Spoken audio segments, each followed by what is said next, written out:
నిర్మల్ జిల్లాలో భారతీయ జనతా పార్టీ నేతలు ఆందోళనకు దిగారు. తర్లపాడు గ్రామ సమీపంలో ప్రధాన రహదారిపై రాష్ట్ర ప్రభుత్వ దిష్టిబొమ్మను దహనం చేశారు. ఇరుగుల మహదేవప్ప మృతికి నిరసన కార్యక్రమాన్ని చేపట్టారు.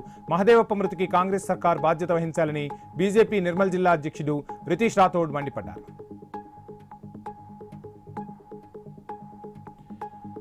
శ్రీ కాణిపాకం వరసిద్ధ వినాయకుడికి కోటి విరాళం ప్రకటించారు. మీనాక్షి ఇన్ఫ్రాస్ట్రక్చర్ ప్రతినిధి కె శ్రీనివాసరావు కుటుంబ సభ్యులతో కలిసి స్వామివారి దర్శనం చేసుకున్నారు.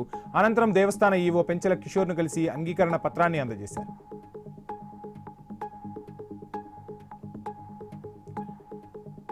అంబేద్కర్ కోనసీమ జిల్లాలో దళిత యువకులను చిత్రహింసలకు గురిచేసిన అధికారులపై తక్షణమే కఠిన చర్యలు తీసుకోవాలని డిమాండ్ చేశాయి రాష్ట్ర ఎస్సీ ఎస్టీ నిజ నిర్ధారణ కమిటీ లాయర్ల బృందం. బాధిత కుటుంబాలను పరామర్శించారు. కలెక్టర్ ఎస్పీలను కలిసి వినతి పత్రం అందజేశారు.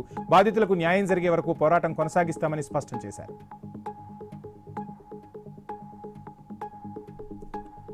డోర్నకల్ వీఓను విధుల నుంచి తొలగించాలని బురుగుపాడు నేతలు డిమాండ్ చేశారు. బంధనలను విరుద్ధంగా గ్రామ పంచాయతీ ఎన్నికల్లో విజయోత్సవ ర్యాలీలో పాల్గొన్నారని ఆరోపించారు. వీఓపై చర్యలు తీసుకోవాలని లిఖితపూర్వకంగా ఫిర్యాదు చేశామని తెలిపారు.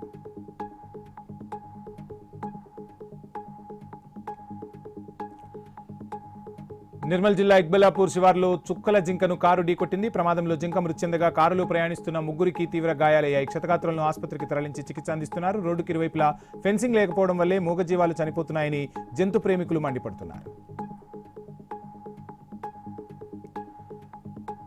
మార్కాపురం జిల్లా ఎడవల్లిలో మామిడి బత్తాయి చెట్లు అగ్నికి దగ్ధమయ్యాయి. గుర్తు తెలియని వ్యక్తులు బీడు పొలంలో వేసిన మంటకు ఈదురుగాలి తోడవడంతో 6 ఎకరాల్లోని మామిడి బత్తాయి చెట్లు పూర్తిగా కాలిపోయాయని రైతు ఆవేదన వ్యక్తం చేశాడు. తనను ప్రభుత్వమే ఆదుకోవాలని కోరాడు.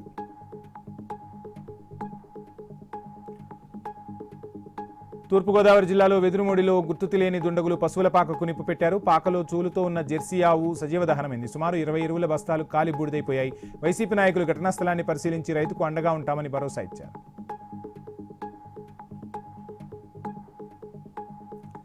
జయశంకర్ భూపాలపల్లి జిల్లాలోని గణేష్ చౌక్లో అగ్ని ప్రమాదం చోటు చేసుకుంది. విద్యుత్ షార్ట్ సర్క్యూట్తో మహేశ్వర పూజా స్టోర్స్ అనే షాపు పూర్తిగా దగ్ధమైంది.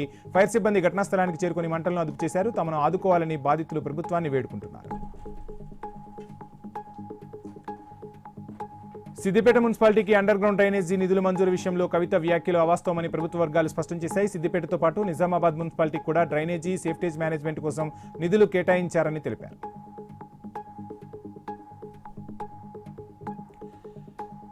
కృష్ణా జిల్లా ఉయ్యూరు తిరునాళ్లలో వీరమ్మ తల్లి అమ్మవారిని దర్శించుకున్నారు. పెనమలూరు వైసీపీ ఇన్ఛార్జ్ దేవభక్తిని చక్రవర్తి ప్రజలందరూ సుఖ సంతోషాలతో ఉండాలని, అమ్మవారి ఆశీస్సులు ప్రజలపై ఉండాలని ఆయన ఆకాంక్షించారు.